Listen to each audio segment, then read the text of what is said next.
Imagine this. It's 1941, London. The sirens wail, the city plunges into darkness, and a bomb's just knocked out the power grid 3 streets over. In a modern house, you'd be shivering within hours. Your heating's dead, your pipes are silent, and the cold creeps in fast. But in the 1940s? The lights went out, but the heat kept coming.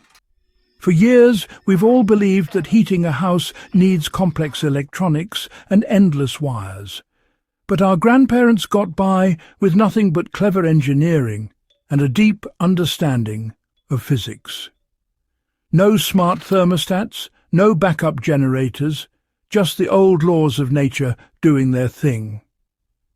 Today, I want to show you the simple, forgotten trick that literally kept families alive through the harshest winters of the 20th century, and how you can use that same knowledge to make your own home blackout-proof. So, if you're into lost survival tech and history's forgotten hacks, hit that subscribe button right now. Let's break down the mechanics. The so-called trick was just good old physics. The Thermosiphon Effect. Here's how it worked. In old homes, the boiler was in the basement, the lowest spot.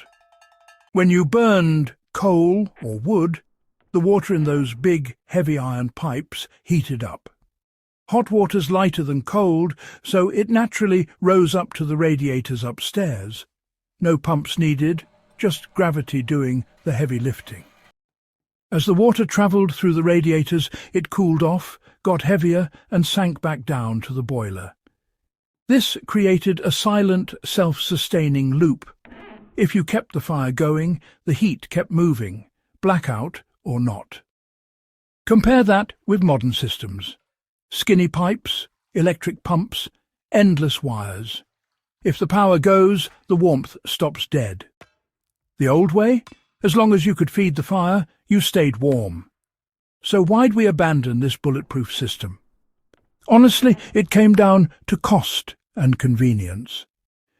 Gravity-fed systems need big, expensive pipes, careful installation, and a little more know-how from the builder.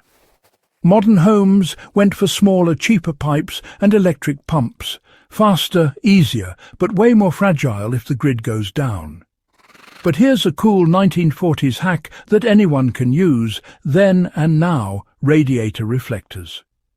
Most radiators send just as much heat into the wall as into the room. In the Blitz, people put shiny metal sheets or foil behind radiators to bounce that warmth back into the living space. It's simple, but it works, sometimes raising the temperature by several degrees without burning extra fuel. Just use something sturdy, like a mylar blanket or real radiator foil.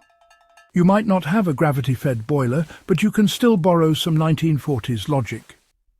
Try this.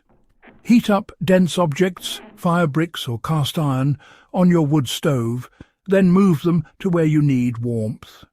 They'll radiate heat slowly for hours, making the most of every bit of energy. Or create a convection loop in your home, open interior doors so warm air can circulate, but cover windows with heavy blankets. That's how blackout curtains in the 40s did double duty, hiding light and trapping heat. If you ever build or renovate, consider a thermosiphon bypass for your boiler.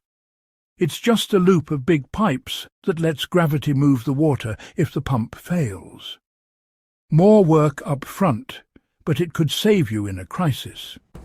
The engineers of the past understood something we often forget.